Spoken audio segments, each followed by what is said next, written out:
Good afternoon. Welcome to the Foreign Correspondents Club of Japan. I'm Rick Weisberg. I'm a member here, and it's my great honor today to introduce our speaker, Ms. Christine Linz, who is the Executive Secretary of REN 21, who's going to talk to us about rapid development of renewables in Asia and Japan. And just to give one little point of context before we get into the interesting presentation that awaits us, I'm a scientist by training, and I was always mystified how global society could settle on burning fossil fuels, where gasoline is driving our cars and our airplanes, and every liter that we consume came from the original production of 26 tons of plant material in the prehistoric past. It doesn't take long to reverse such a long geological process to have major consequences on the planet. The science of climate change driven by burning of fossil fuels is settled, despite the vested interests who continue to argue about it. But luckily for us, there are a lot of very talented people working to develop new ways of generating energy to support human society. So, Ms. Linz?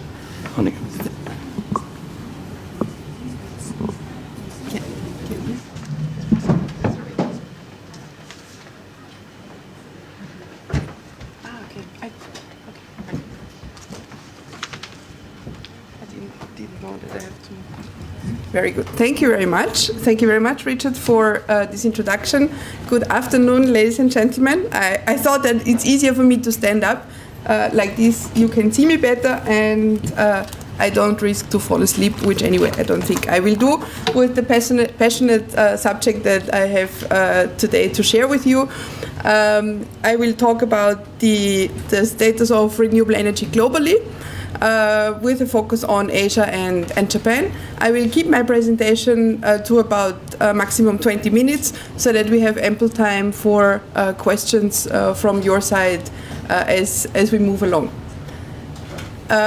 So REN 21 is a multi-stakeholder network. I always refer to it as the coalition of the willing of actors in both the private and the public sector that was created in 2004. To advance the rapid development of renewable energy. So our members are different governments, a series of international organizations such as the UN, the World Bank, the European Commission, the International Energy Agency, the International Renewable Energy Agency, and then also some finance institutions. We are based at the United Nations Environment Programme in Paris, in France.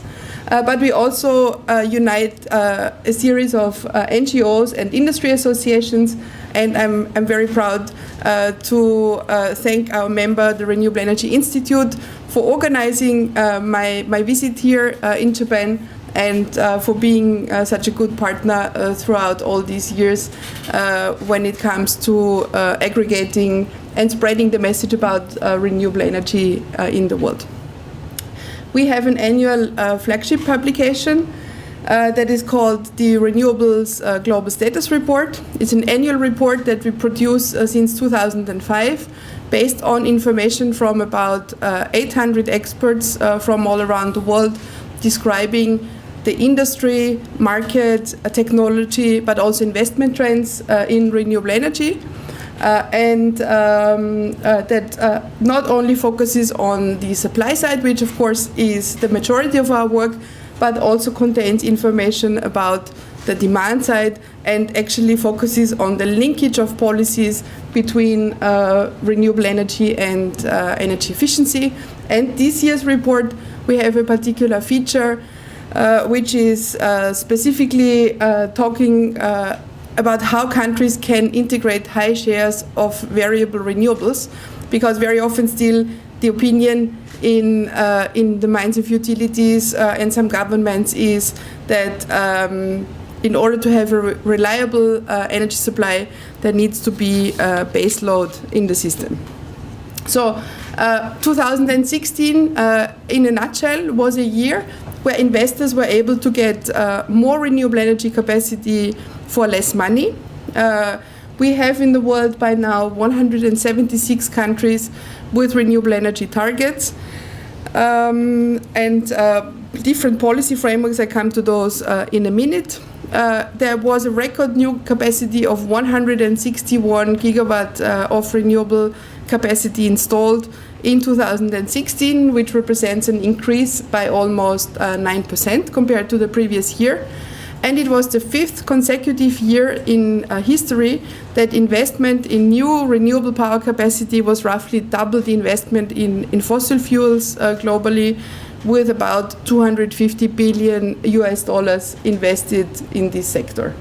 And what is also quite important, 2016 was the 3rd year in a row where global CO2 emissions from the energy sector remained stable, while the global economy continued to grow by about 3%.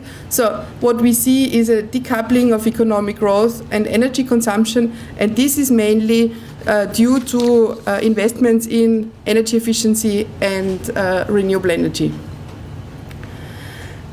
However, despite all these efforts, the share of renewable energy in the world is in the order of 19.3% of final energy consumption. This share, this 19.3, is slowly growing. So we had about 18% in 2010, and within the UN Secretary General's Sustainable Energy for All campaign, there's the objective to double this share to 36% by 2030.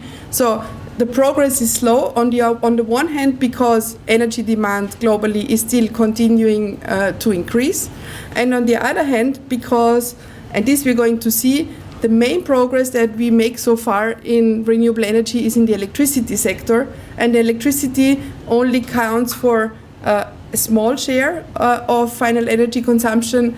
The lion's share, which is heating and cooling, there still progress of renewables is quite modest, and their use of fossil fuels is still quite big, as well as, of course, in the transport sector.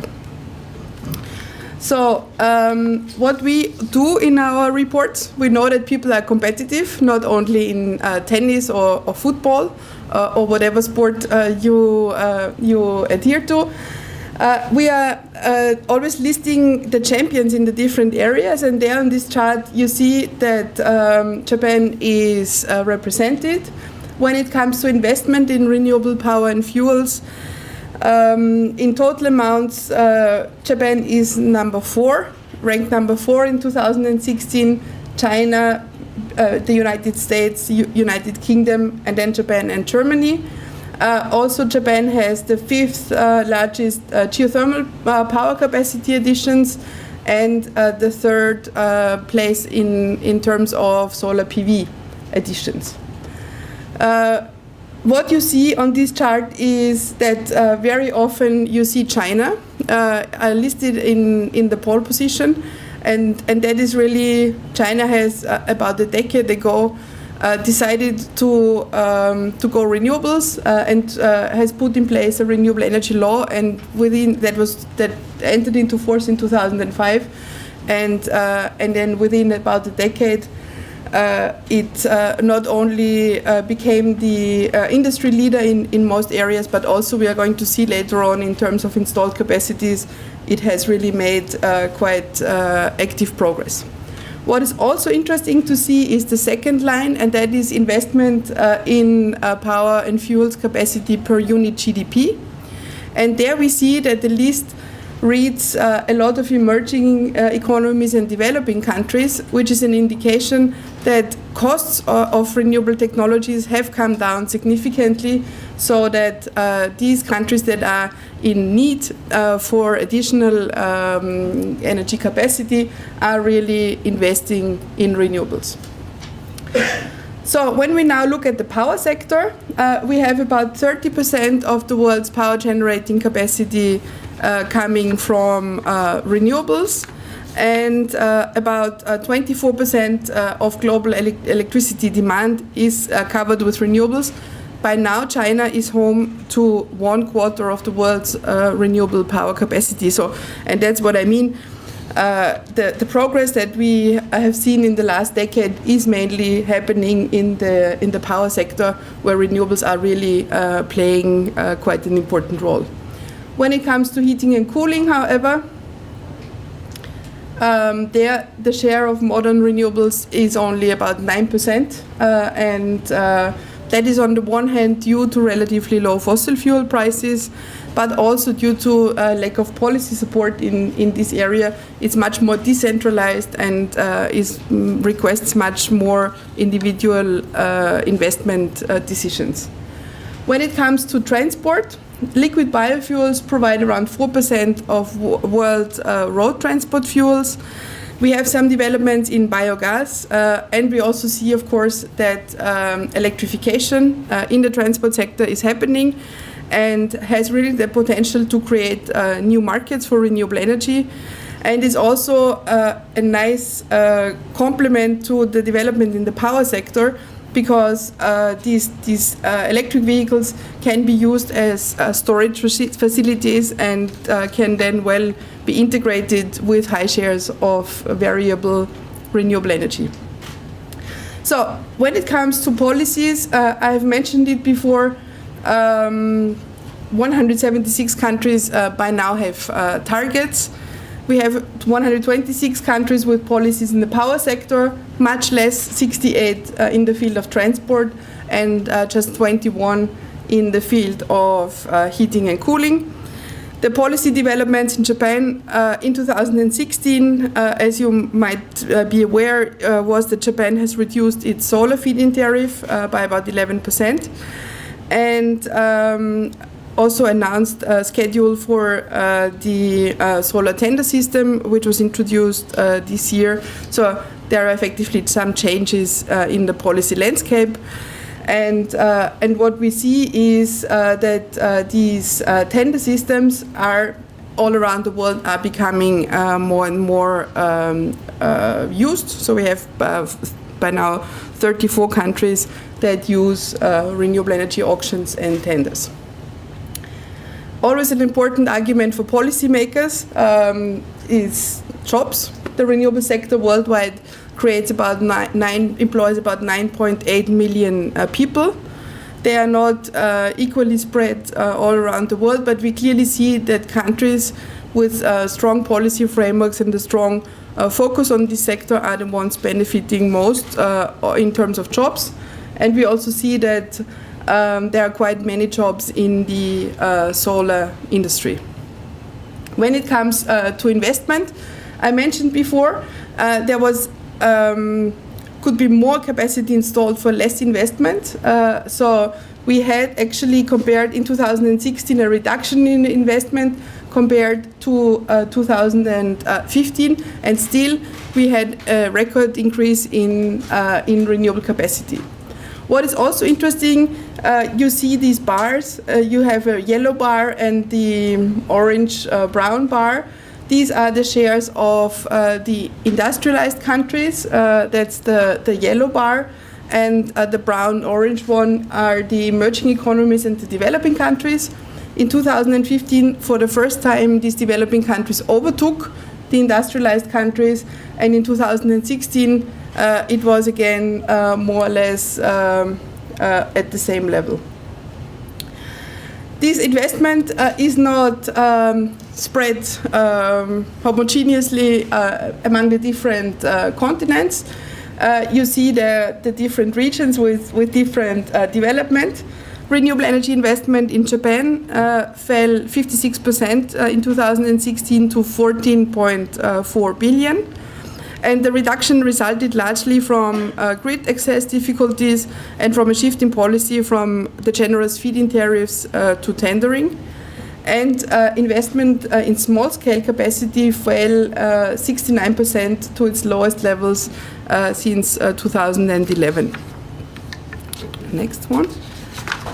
When we look at where the majority of the money worldwide goes, you see that it goes predominantly in two sectors, and that is solar PV and wind, both of them each accounting for roughly 47% of total investment. and this we will also see later on in the numbers. So I mentioned about $250 billion were committed to constructing new renewable power plants. And just to put this in context, fossil fuel capacity, there were $114 billion spent, and about $30 billion spent worldwide on nuclear capacity. So we see that renewables are really responsible for the predominant share. The Global Status Report provides very detailed information about all the different renewable energy sectors. For the sake of time, I've just picked out two here, and that is solar PV. Worldwide, last year there was 75 gigawatt of solar PV capacity added, which brings the global capacity to 303 gigawatt. And when we look at these numbers, we see that more solar PV capacity was installed in 2016 in 1 year than the cumulative world capacity 5 years earlier. So the development, as you see, they are very, very rapid. In Japan, approximately 8.6 gigawatt of solar PV were installed, bringing the total capacity of the country, of everything installed, to about 43 gigawatt. And actually, when we look at what happened in the market, China alone added last year 34.5 gigawatt. That's far more than any other country. And the figures that we have, the forecast that we have for this year, for 2017, is that China will add roughly 50 gigawatt. In 1 year, they add 50 gigawatt. The total cumulative installed capacity in Japan is 43 gigawatt. Just to put the things a little bit in context, and again, development really very, very rapidly, much more than what many people would have thought. In wind, it's similar, though the curve is a bit flatter. About 55 gigawatt of wind power capacity added in the world in 2016. And in Japan, we have about 0.2 gigawatt, 200 megawatt of capacity added. We have at least 24 countries in the world that met 5% or more of their annual electricity demand with wind power. And you see them there on the slide. On the far left, Denmark, where 38% of electricity demand is covered by wind, down to 10% in a country like Austria, my home country.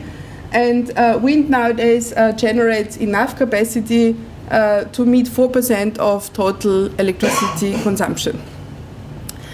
What we are also doing, and we have done for the first time in this year's report, is put the focus on enabling technologies and the possibilities of storage technologies and system integration. And I've just here brought a slide showing the development of global passenger electric vehicles.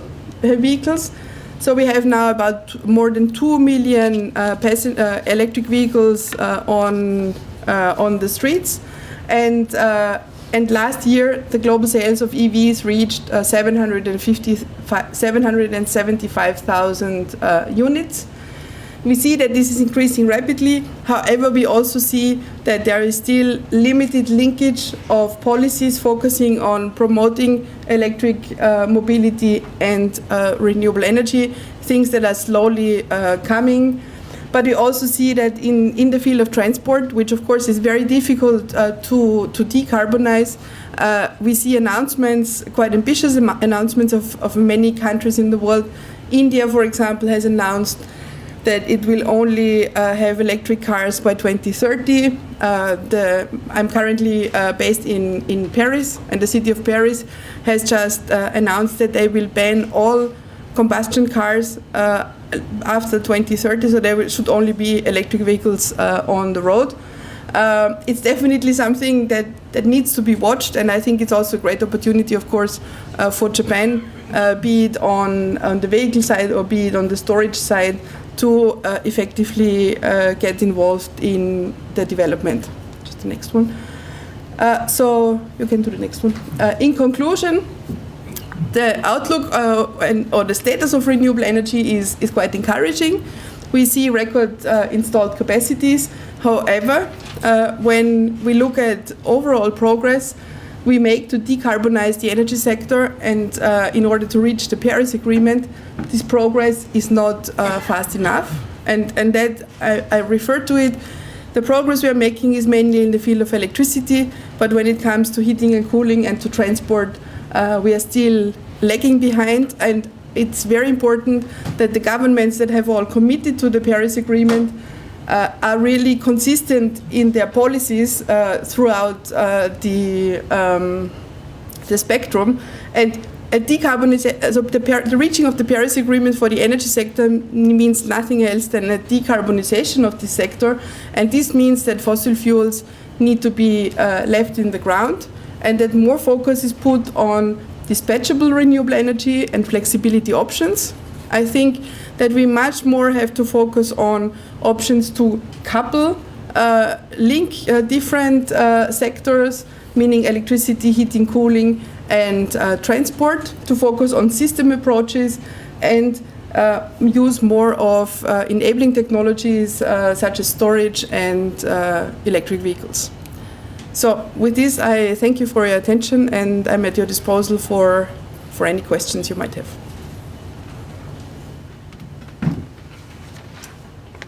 Thank you very much. So for the questions, I'd like to start with the working press. And please come up to the front. We have a microphone, and state your name and affiliation before you start your question. Yes?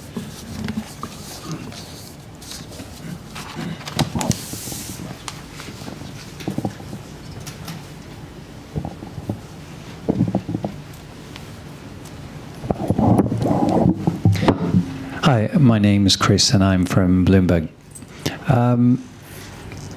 My question is just about Japan and whether this is happening in other countries. But in terms of wind power, it's still one of the laggards in Japan. The feed-in tariffs are very high, but my understanding is the large electricity generating companies, Hokkaido Electric, Tohoku Electric, they're not allowing large wind turbines to be installed, and they talk about it overloading the transmission system, and all they allow is the small turbines to be installed. Is that a valid argument, or is this something seen globally? Is there an aversion to these large wind turbines being put into systems? Thank you very much for your question. No, I think on the contrary, we have lots of examples all around the world where I mean, different. Some countries focus on much decentralized approach, and the origin of the German energy transition was really the cooperative movement where people participated in this development. In countries such as France, for example, there is a very clear industrial strategy behind development of large-scale wind, also offshore wind, and effectively, we see that in many parts of the world that the utilities are reluctant because it changes their operation model. It becomes more variable, and they have to be more flexible. And but we have examples where solar and wind provide high shares of electricity, as I've shown. 24 countries in the world, more than 5%, with the highest Denmark with 38% coming from mainly wind. So it is possible to run systems with these high shares of reliable renewables, and I think of course I think Japan is a perfect example that a very generous feed-in tariff alone will not solve the problem. The key issue is the administrative procedures and is the possibility of access to the grid. And this was, I think, also a success of the German system, where the priority access to the grid was given to renewable generation, and that effectively really is a prerequisite for the development to happen. Thank you. By the way, I've been told that I should inform you that the reports, we've run out of copies of them, but they're downloadable for free on our website, which is www.ren21.net. And so there you can download not only the full report, but also the executive summary and all the graphs. Should you wish to use some of the graphical material, you also find that all there. Next question.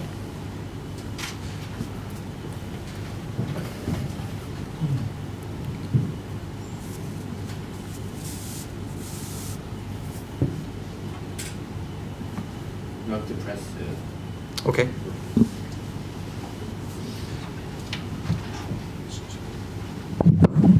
Good times to Freiland. We're a company which is testing and certifying renewable energy systems, wind and photovoltaic. So my question is the price. You didn't say anything about the price of generating renewable energy, and the myth is still very alive here in Japan that nuclear makes it cheap energy and renewable will make it expensive.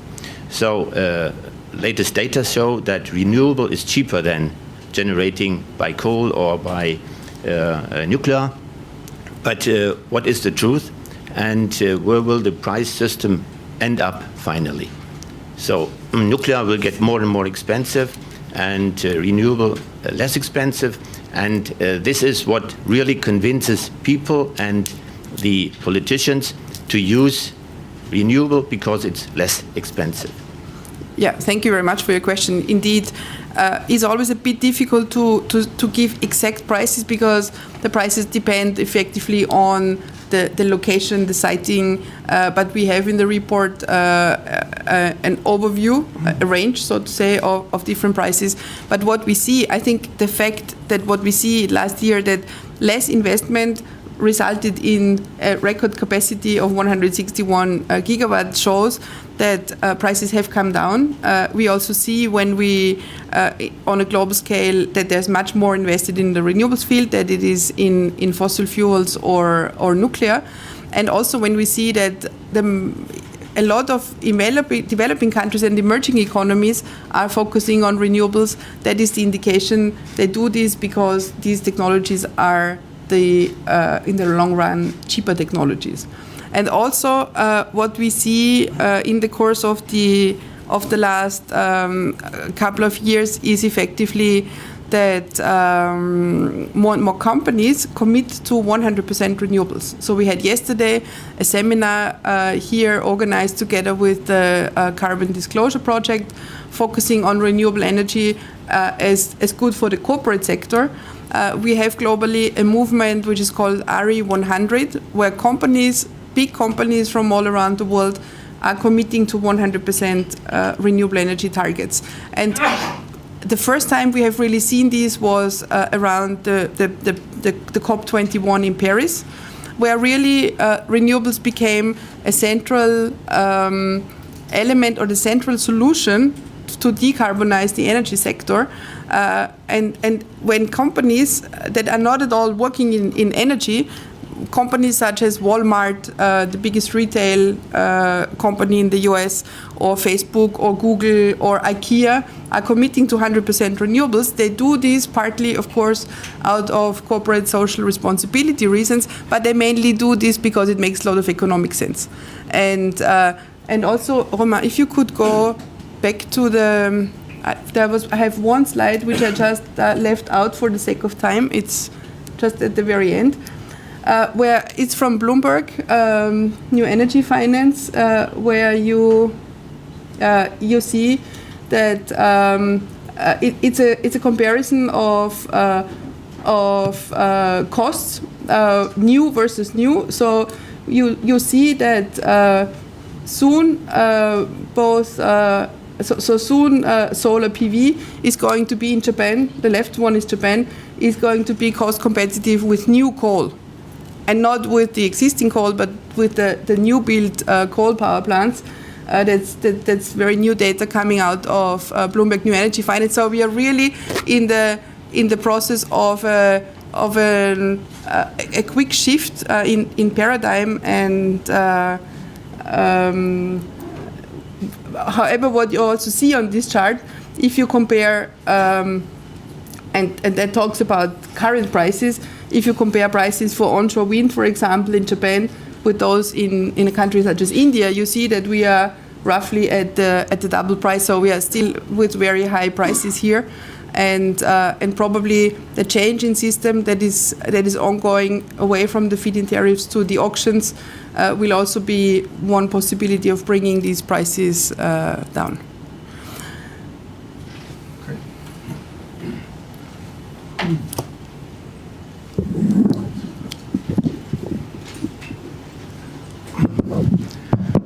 My name is Kurt Sieber. I'm an associate member. Could you elaborate a little bit about the two main problems which we still have, or which partially are a miss, but which are still around, and that is energy storage and energy transportation. Not necessarily the energy where it is created, particularly in the case of wind, it's also where it is consumed. So that is my first question. The second point is about the cost. The sad thing in Japan is that the electricity companies have absolutely no interest to reduce their costs. Japan, perhaps with the exception of Hawaii, is by far the country with the highest energy cost, which of course is also affecting negatively the overall costs of the particularly manufacturing industries. Why is that so? Because the electricity companies in Japan, they get their profit in a percentage of the cost. So they have every interest to keep up the cost as high as possible, because then their own margin will also get that much higher.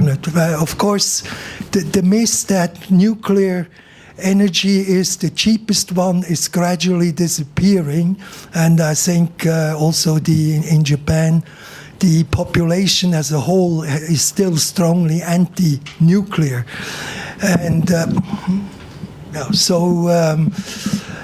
particularly if you hear the figure, and even excluding that figure, of 22 trillion yen for the cost of the Fukushima recovery. So could you please elaborate on these two questions? Thank you. Well, effectively, I mean, it's clear that when we talk about high shares of variable renewables, it is important that the electricity grid, the transmission and distribution grid is able to absorb this capacity. So there needs to be investment in the grids. We have a similar situation in Germany. It's also like this, that you have more wind in the north and solar in the south. And there is a lot of works and planning going on to develop the grid and the power lines to have this flexibility between the north and the south. I mean, that already shows that is something that is feasible. It requires planning.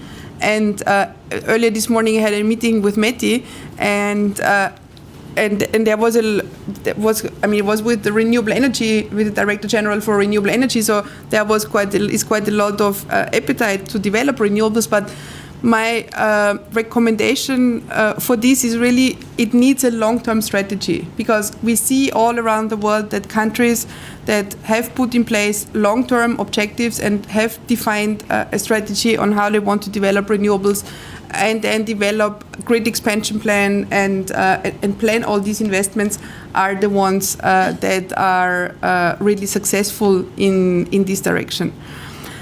The second question is, I think that probably one of the key reasons why renewables have it right now rather difficult in Japan is that the electricity sector is not unbundled. And I think this is something that hopefully is really going to happen between now and 2020, unbundling of generation, transmission and distribution. And I mean, what we also have to say is in many countries in the world, there is a strong push of the population to go towards renewables. Germany, of course, is the example. I don't think that Chancellor Merkel would have, she's herself a nuclear physicist, she would probably not have thought that it's a good idea to stop nuclear, to get out of nuclear for the country, but the people demanded it. And the people went in the streets and just fought that there is no, that the country gets out of nuclear, which now was decided to happen by 2020. A similar what you see in China at the moment is really a push of the people because they have huge air pollution issues. So there is a lot of the, air pollution and really the push towards renewables also comes because to combat pollution and to work against this. And I think that we still have in many countries the situation that there is not really an informed debate about costs and prices because these prices are, especially of the utilities, are not very transparent. But I think the remedy to make it a bit easier for renewables in Japan is definitely the unbundling. And when we look in the year 2000, solar and wind had about the same share in Japan and in Germany. They had less than 1% of power production in both countries. In 2016, the share of renewables is in Germany at 18%, and in Japan it's 5%. So in just 16 years, these have gone completely different routes, and it's very clear that there's much more sunshine in Japan than there is in Germany. So it's really renewables development is really, I would say, a result of which policy strategy a country is putting in place. Thank you. Next question.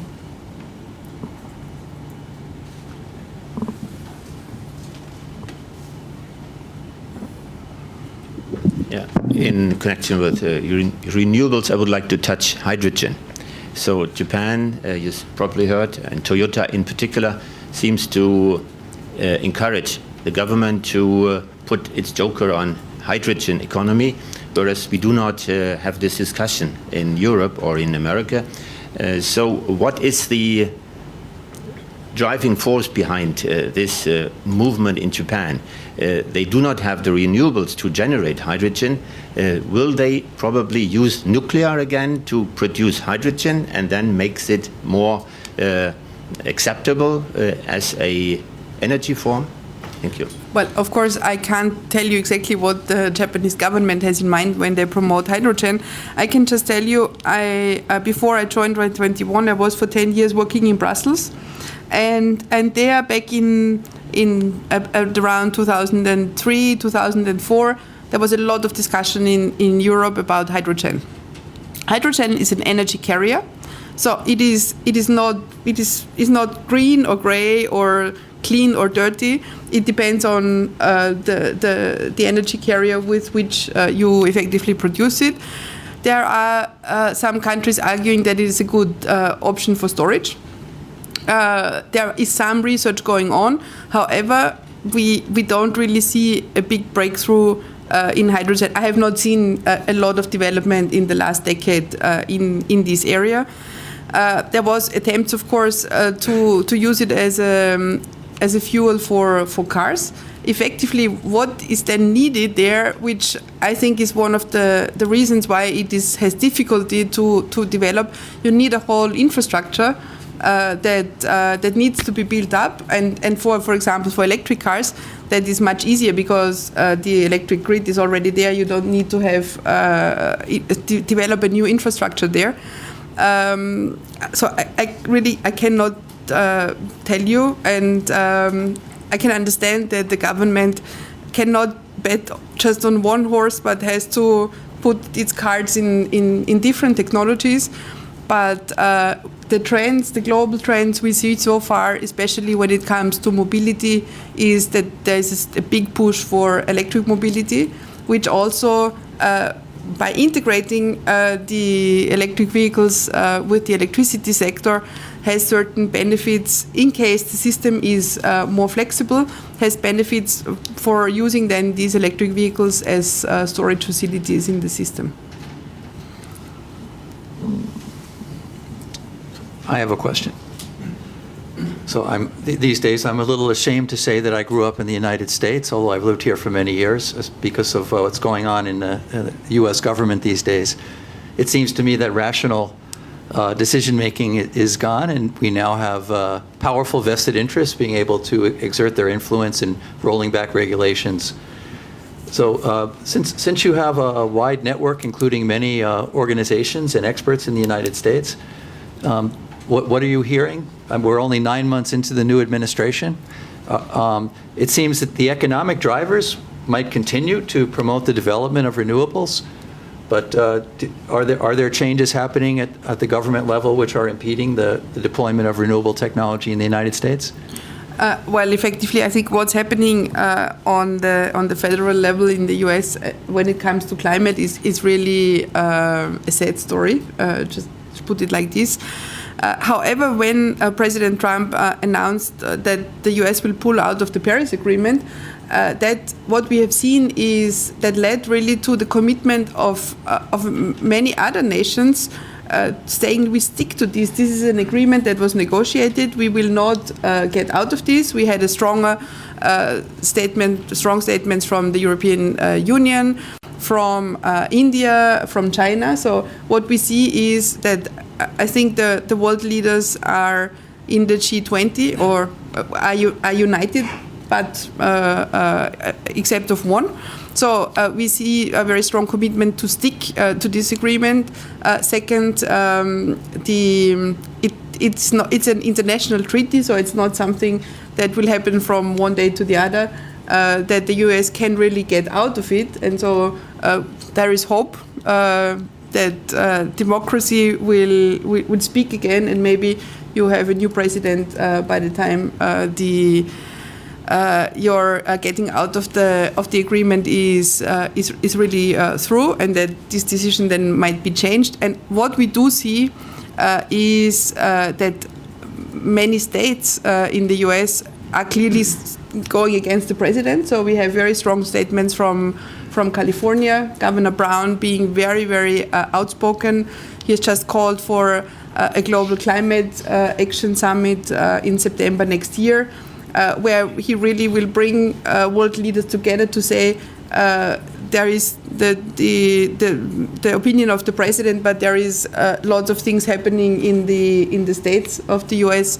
that is not going in the same direction. And we also see that many corporate actors have clearly said that have contradicted the president and said the Paris Agreement and sticking to it is something that is important for the economy. So so far we have not seen so much negative trends. Of course, him also reversing the all the environmental standards that were put in place under President Obama.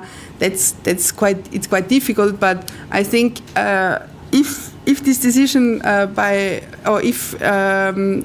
this decision to pull the U.S. out of the Paris Agreement would have come a couple of years earlier, it would have been more detrimental. But right now, with falling prices and falling costs, there is really very strong economic evidence in many places in the world to that renewable energy is actually an economic advantage and offers a possibility rather than a burden. And that's why I think we are not going to see so much damage that he will be able to do. Hopefully, fingers crossed.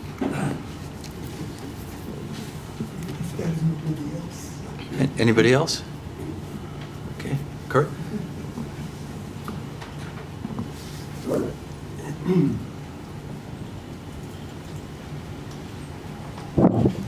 Well, this is actually more a comment than a question. I'm just coming back from the United States, from the East Coast to West Coast to Hawaii. And what you say about California is totally correct. And not only particularly the rules made by California, for instance, for car emissions, etc., is adopted by another 12 states, which do not care about at all what Trump tells them from his side. But also there is a very strong favor in renewables in New York State and also in Hawaii, which of course all these states are basically democratic states, not the Trump area. So in Hawaii, the state government has made it clear that by 2045 originally, they have just reduced it now to 2040. The whole state of Hawaii is 100% renewables, and of course Hawaii has a great advantage because they really have 300 days of sunshine there, so that cannot be applied everywhere. Some of the islands are already going to be 100%. Those are the smaller islands by 2030 already.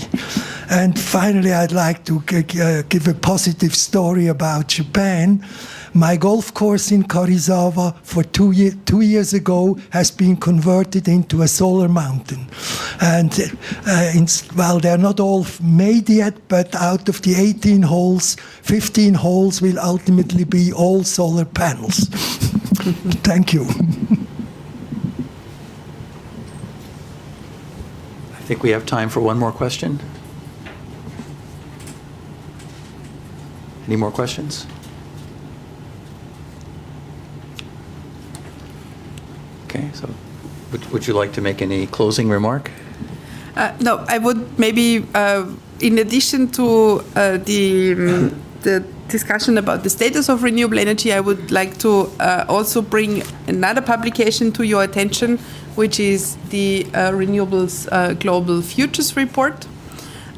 This is a study that we have launched earlier this year, in April at the Sustainable Energy Forum in New York, for which we have interviewed about 115 experts all around the world, what they think about the future of renewable energy and what they think about the question on whether 100% renewable energy is feasible, and if yes, what are the critical elements. We have carried out interviews on all different continents. The interviews for Japan, as well as the interviewers, were chosen by the Renewable Energy Institute, our member. I would like to thank Renewable Energy Institute again for their cooperation. And it is not an advocacy document saying that 100% renewables will become a reality. It's more a description about the status of thinking what are the main questions that need to be answered to make this happen. We have then grouped basically all the answers into 12 great debates, which you have listed in the report, where effectively, and I think when you go to the next slide, you have the list of the debates, and I'm gonna, we don't have them here. You'll find them in the report, but they range from business models of utilities, future of energy in cities, coupling of sectors, whether the heating sector in the long run will be electrified, what is the future of renewable energy use in shipping and in aviation, all these questions. So should you have an interest to go beyond the current status that we discussed today, then that might be recommended reading for you on the future questions of the sector. Okay. I see there's one more question.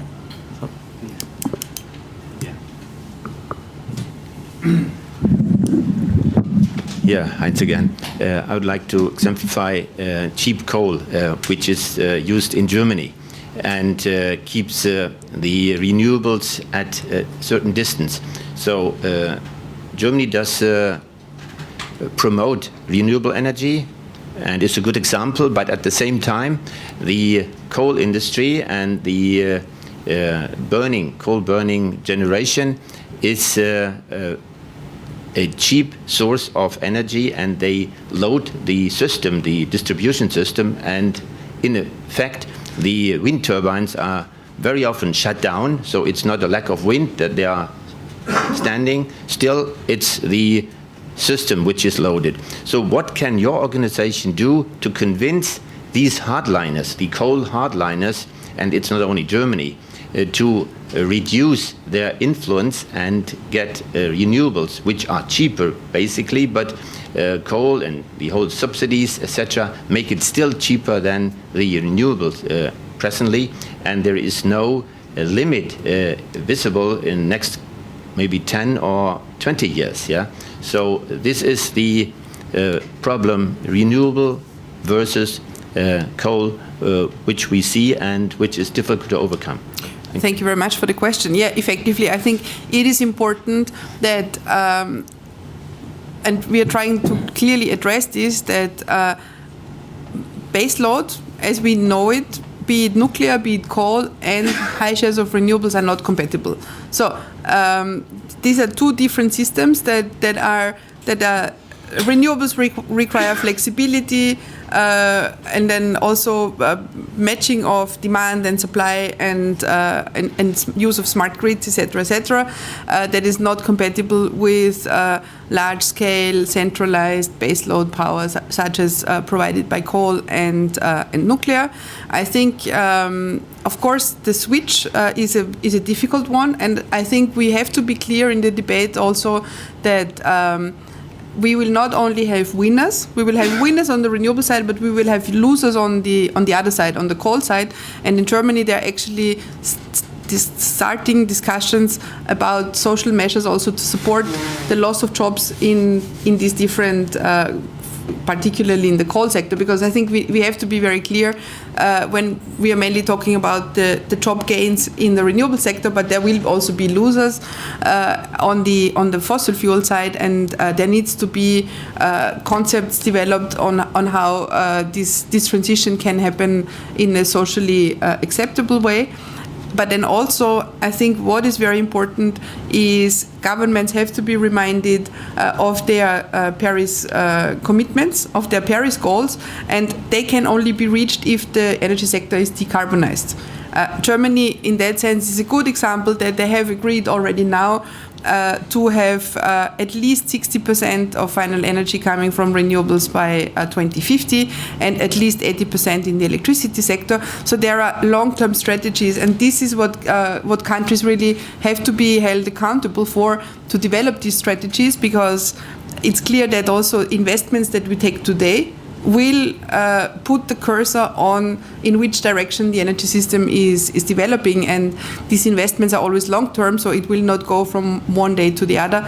We really need to have long-term strategies, and we have a great framework with the Paris Agreement, but also civil society and stakeholders are requested and will need to remind their governments about the commitments they've made in order to really not keep those to lip services, but really put them into action.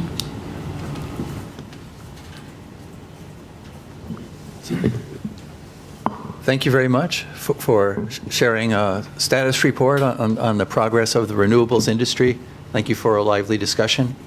And we're out of time, so have a good afternoon.